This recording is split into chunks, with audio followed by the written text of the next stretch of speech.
Okay, welcome everybody to episode 3 of Games with Grandma. As you can see, we're not playing games right now, as my mom pointed out, but we'll play a game afterwards. Grandma gets to choose which game she wants to beat me at. We're going to go back to Grandma's childhood today, but before we do, Uncle Bill asked a question going back to last week's conversation about her work on the assembly line and in the bombers as a Rosie the Riveter. So that follow-up question, Grandma, tell us about the skyhook. Oh, that was something we used a lot on the line. When new girls came out, I don't remember them doing it to the men, but when a new girl came out, they get started teaching them how to rivet and getting things going, and they'd say, "Oh, I think we need a skyhook." So they would send the girl to the tool desk and ask for a skyhook. Well, of course, there was no skyhook. It was just a big joke. What did they usually come back saying to you? Just cursing? Laughing? They just came back and laughed. Well, that's funny. Most of them, some of them would be irritated, Yeah. depend on the person. I'm sure we'll get back to your experience in that assembly line. Maybe after you return, you can talk about your experience on the honor flight, and we can talk more about it at that time. But for now, I want to go back to your childhood where we left off after episode 1. So we've established you're living in the Vale area of South Dakota.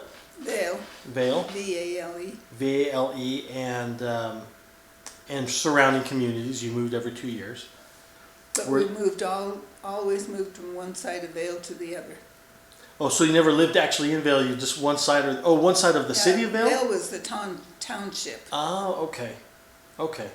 When you said one side or the other, I thought you meant to the town to the west and then the town to the east of Vale. No, but actually in Vale, just one side of the town. It was always, usually, we lived, let's see, the first time we lived about 2.5 miles from Vale on the northwest side. Then we moved to 3 miles east of Vale, and that was 3 miles, and then we moved from there. We moved 3 miles west of Vale, right on the corner, straight west, and then we moved back to that place east of Vale. Then we moved, well, before we moved the first place, when I was a little kid, I mentioned that we lived right above Grandpa Baldwin's house. Well, then from there we moved to a place east and south a couple miles, 3 miles east and south a couple miles.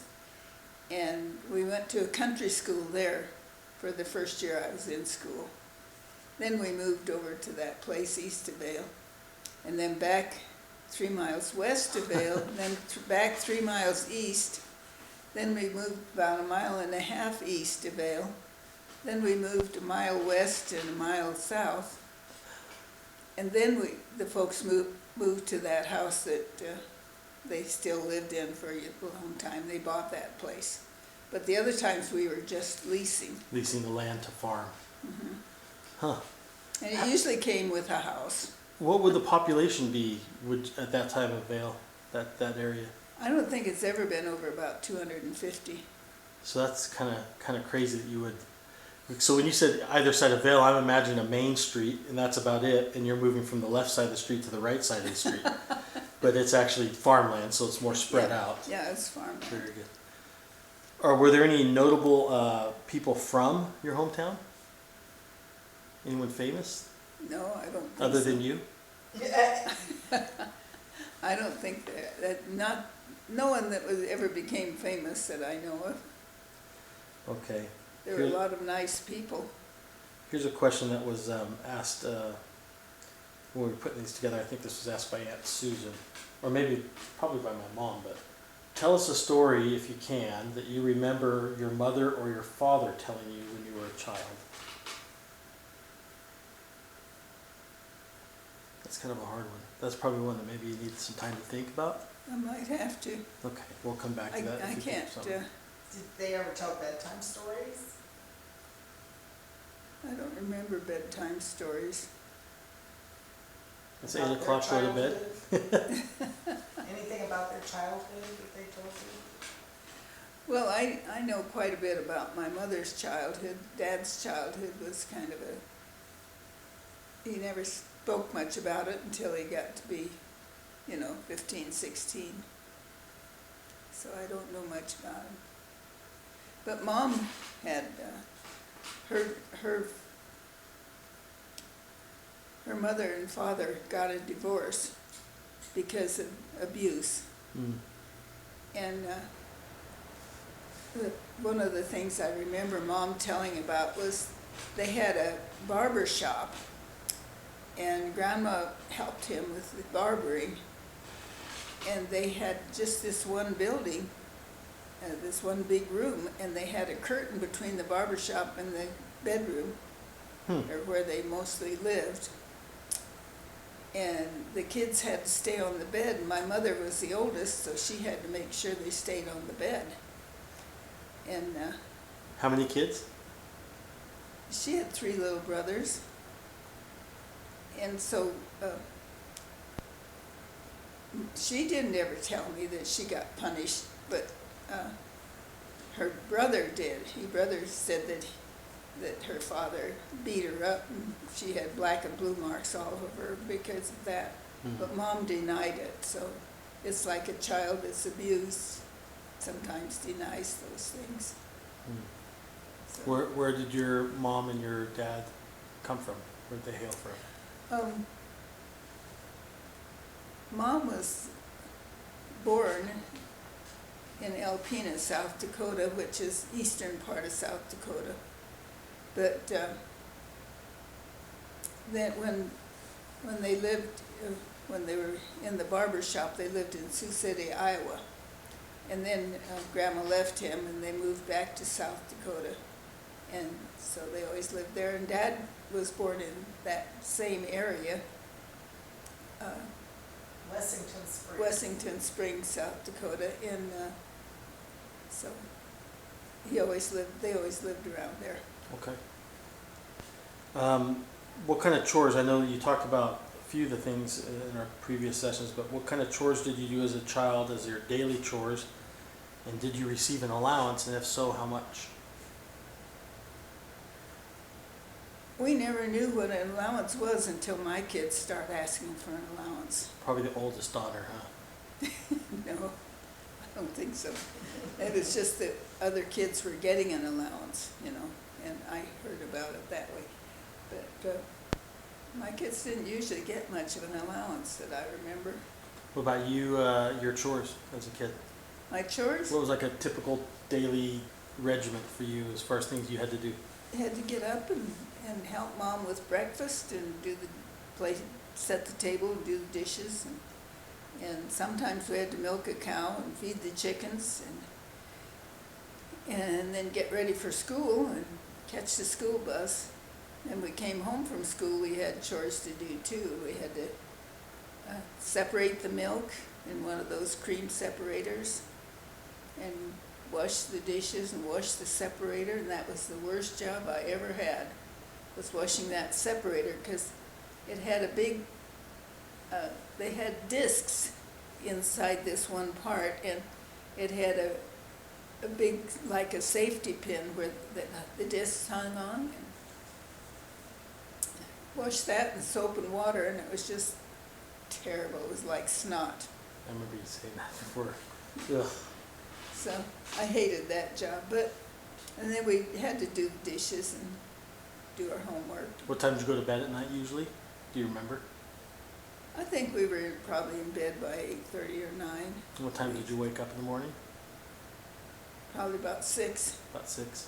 most of the time. Can you describe what it was to do the dishes? Because it wasn't just the same as putting them in a dishwasher like your great-grandchildren. No, we certainly didn't have a dishwasher. We didn't even have running water, so we'd have to get the water from a pump outside from the well, and carry it in and heat it. We always had a tea kettle with hot water in it on this stove. We had a big old range, they called it, the big old wood stove, and we always had a tea kettle on there. And then most of those stoves, and I think it was probably the same one we had most of the time, had a reservoir on one side, and the heat from the stove kept that water hot. So we would use the water out there, but we had a big round dish pan, and we'd have to put the water in there and have another one to rinse the dishes. So we had to wash them like that and rinse them, dry them. So my sister and I took turns. I'd wash one day and she'd dry, and the next day she'd wash and I'd dry. Or what would she do with the dishes when it was her turn to wash? Yeah, it was some of the really sticky ones she'd stick under the cupboard, and then when it was my turn, she'd bring them out. Which sister was that again? Irma. Irma. She's not here to defend herself, so. But that's pretty. That's a pretty good trick, actually. She would remember it. Okay. What was a typical family weekend like? What was a typical weekend like for your family? Well, it was just regular work most of the time. We went to Sunday school on Sunday, and then chicken dinner on Sunday usually. Really good chicken dinner. And lots of times some of the neighbors or relatives would come over, or we'd go to their house for dinner and play games. So you started your typical chores just simply because the farm needed to be tended to. You couldn't just ignore it, but there was a little bit of a relaxation to the weekend with the dinner and getting together with family. Yeah, and we would see our friends. Yeah.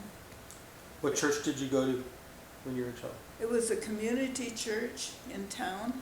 It was an interdenominational church. Okay.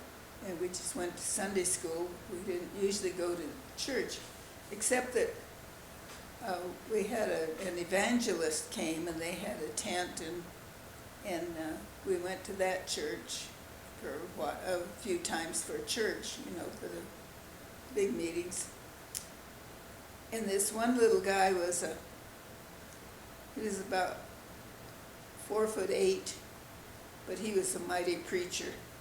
He really could preach a sermon, and he made him interesting because he'd tell us about his life before he became a Christian, and it would be interesting to talk to him. He had 2 daughters, and one of them played the violin, one played the guitar, and they sang. And so we had entertainment too, which we didn't have very often over there. For entertainment, they had a community building. They built a big community hall. It seemed big to me at that time, but I went back and it's just a little building. But they would rent movies and have a movie there, and we could go to that for 10 cents. Huh. And so that's about the only movies we saw. And it was just, it was fun entertainment that way. But Speaking of musical instruments, did you play any as a child, or did any of your brothers or sisters play any instruments? Or my brother Lyle and my sister Cora both played the accordion, and Cora played the piano by, just, what do you call it? By ear. By ear. Oh, she didn't take lessons, but she just taught herself. Yeah, and I kind of did the same later on, but I never did feel like I got very good. But the kids seemed to like it. They were talking about it recently, By ear. and they enjoyed it. Elmer's too. Did you have a piano in your home? We got a piano, and we bought it from this family that was going to move, and I think Dad paid 2 or 3 big bags of potatoes for that piano. Oh, that's a good And deal. it was a real big, great big heavy one. It was brass lined, and it was a heavy, heavy thing. But it had beautiful sound. And then we used to get together and play some of us would play a Jew's harp. Dad played the harmonica and the Jew's harp, and Lyle played the harmonica real well. And sometimes we'd just get a comb and some wax paper and play that way, and sometimes we'd have spoons, and we just had our own little band. That's fun. But it was good, clean entertainment. So that's where Bill's family gets it from then. Yeah, maybe so. Nathan and all the girls sitting around playing music. What about games? What kind of games did you play as a child? Well, my folks used to get together with one of the neighbors and play 500 is the name of the card game, and so while they were there, we'd put a little table up next to them, and we learned how to play that too. But we also played other games. We played checkers and Chinese marble, the Chinese checkers? Or? Chinese checkers, I guess is what it's called. And pick up sticks, and we used to get together and make up plays and present them to the older folks. We thought they were pretty good. I bet they did too. They probably were proud of us. What type of outdoor games? Outdoor games did you play? Oh, we used to play Run Sheep Run and Anti-Eye Over, where we'd throw the ball over the house and then run and catch the other people, and kick the can, and then that one where you got in the line and asked somebody to come Red over. Rover. Red Rover. It's amazing how some of these games have lasted actually through the decades. We're still playing them. Yeah, we just played a lot of things like that. Tell us a story where you were mischievous. I know you were really probably just an angel. He's looking at you like, what? I don't understand anything about mischief. I really don't remember being mischievous. Well, then tell about your sister. So yeah, let's hear. This might be a good place for you to insert that story that you shared regarding your sister and what she would do to you in the schoolhouse, and your brother and you. I believe there was a strike of some sort. That kind of falls in line with the mischievous a little bit. Well, that's probably the most mischievous thing I ever did. But during the time when they had the big unions, they were just starting to have the unions in the big factories. And so we'd been studying about that. And I remember we had a mock election, and we had to make signs and to try to get people to vote for us and things. I don't remember any I made, but I remember this one boy made a sign, and it said,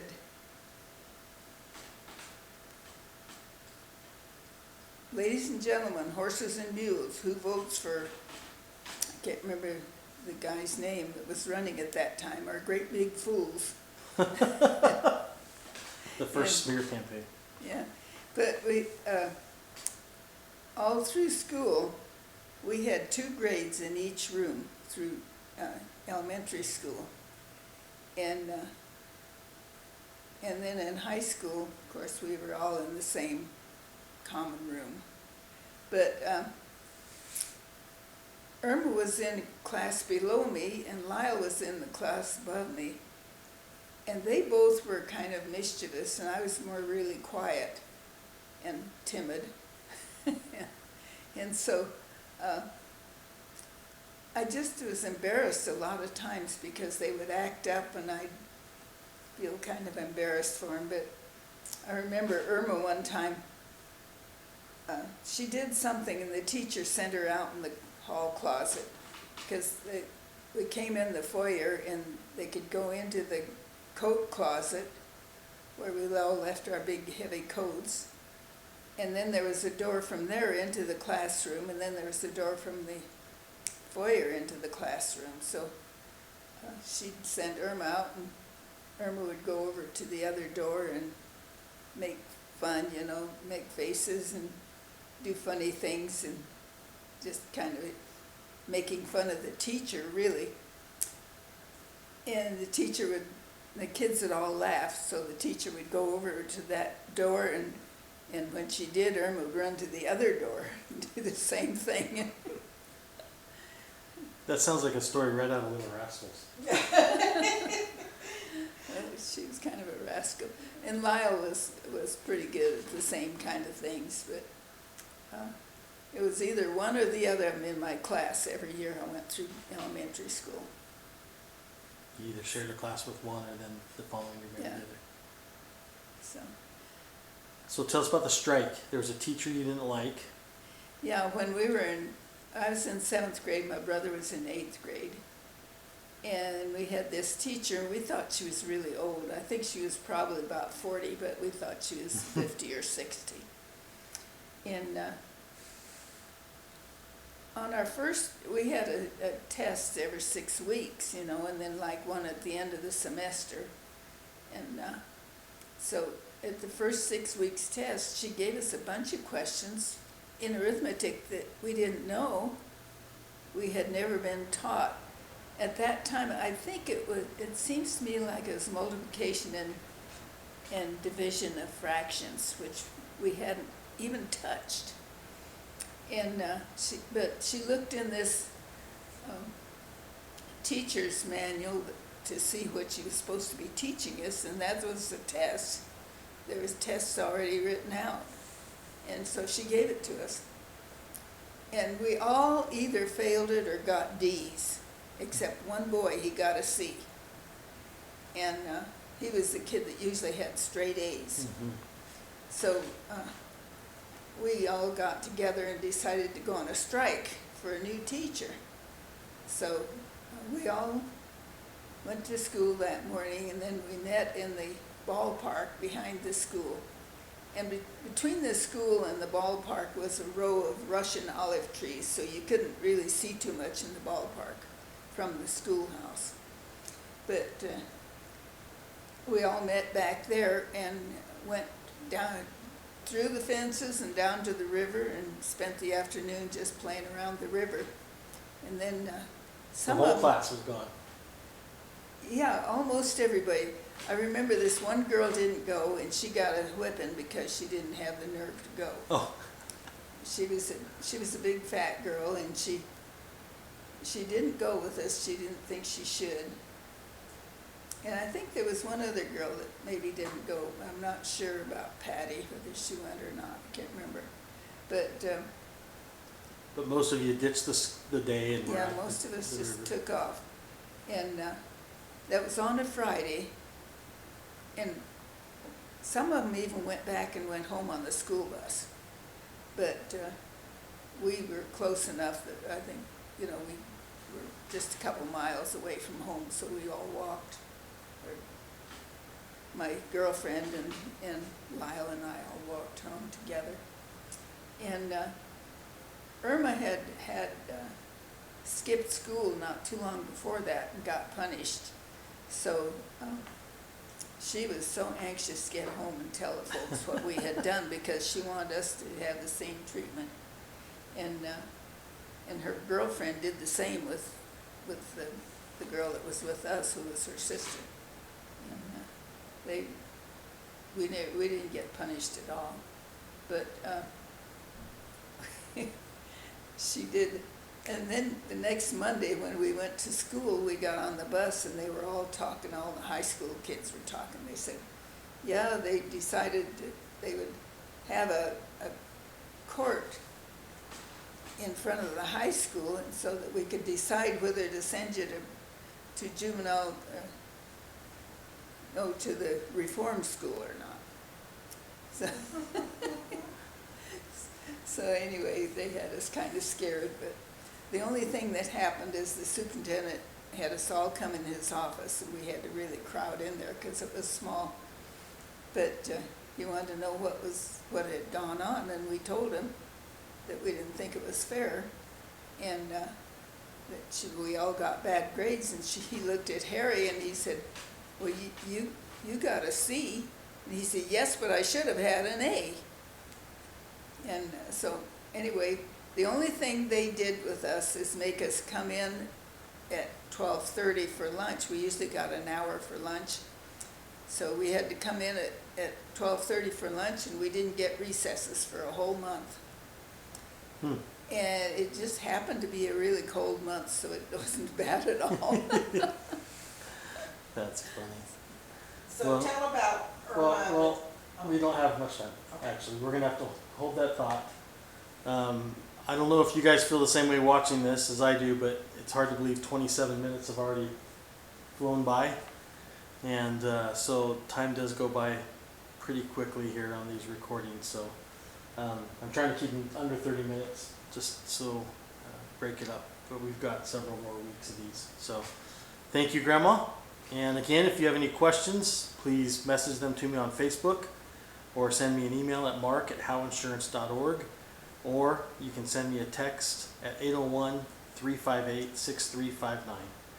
If you have any questions or want to hear anything specifically about Grandma's life or Aunt V's life, then let us know. Thanks a lot. Thank you, Grandma.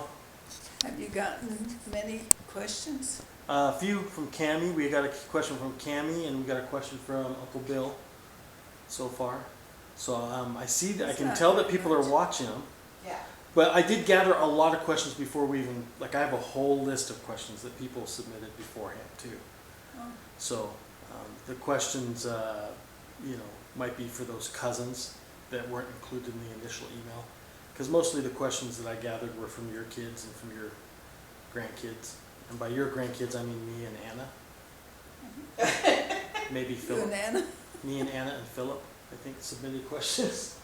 But anyways, we have a lot of questions to go through. And if you have any other questions you want to add to this list that I already have, whether you think it's already on there or not, feel free to ask. It might give me an idea if you'd give me a list of the Okay. questions. That way I could look at them. Kind of prepared.